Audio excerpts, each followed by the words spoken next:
Meski telah memasuki bulan ketiga, konflik antara Rusia dan Ukraina masih terus berlangsung, pertempuran masih sengit, terutama di wilayah timur. Berikut perkembangan dan fakta terbaru konflik Rusia dan Ukraina sebagaimana dirangkum AFP dan CNN International Selasa tanggal 31 Mei tahun 2022. 1. Joe Biden waspada, perang Rusia-Ukraina jadi bagian pertempuran besar. Presiden Amerika Serikat AS Joe Biden memberi peringatan pada dunia. Ia mengatakan pertempuran Ukraina melawan Rusia adalah bagian dari perjuangan yang lebih besar yang menyatukan semua warga dunia. Ia mengatakan, ini dikarenakan peperangan yang terjadi di Ukraina itu merupakan simbol perebutan kebebasan. Agresi Rusia, tambahnya, memadamkan budaya demokrasi.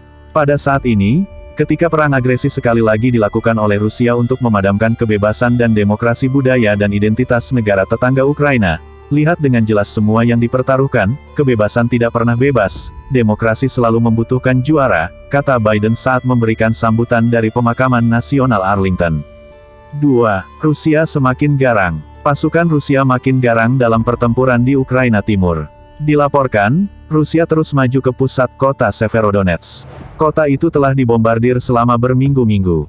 Ini adalah jantung industri Ukraina. Rusia maju ke tengah Severodonetsk. Pertempuran berlanjut. Situasinya sangat sulit, kata Gubernur Lugansk Sergei Gaidai di Telegram.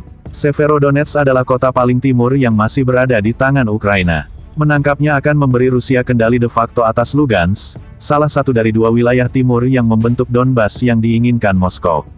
3. Rudal baru Amerika Serikat ke Ukraina.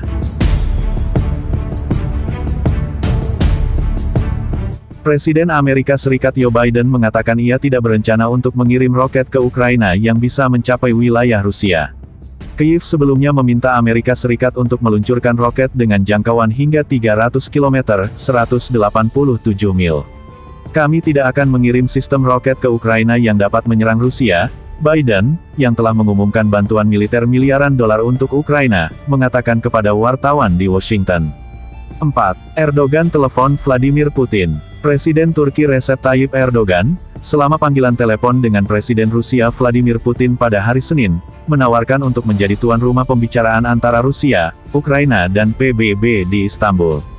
Perlunya langkah-langkah yang akan meminimalkan efek negatif perang dan membangun kembali perdamaian antara Rusia dan Ukraina sesegera mungkin, menurut sebuah pernyataan Ankara. 5. Jurnalis Prancis terbunuh. Presiden Prancis Emmanuel Macron menweet bahwa seorang jurnalis Prancis telah ditembak dan dibunuh di Ukraina.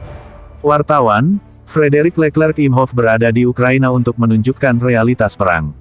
Di atas bas kemanusiaan, bersama warga sipil yang terpaksa melarikan diri untuk menghindari bom Rusia, dia ditembak mati, cuit Presiden Prancis itu.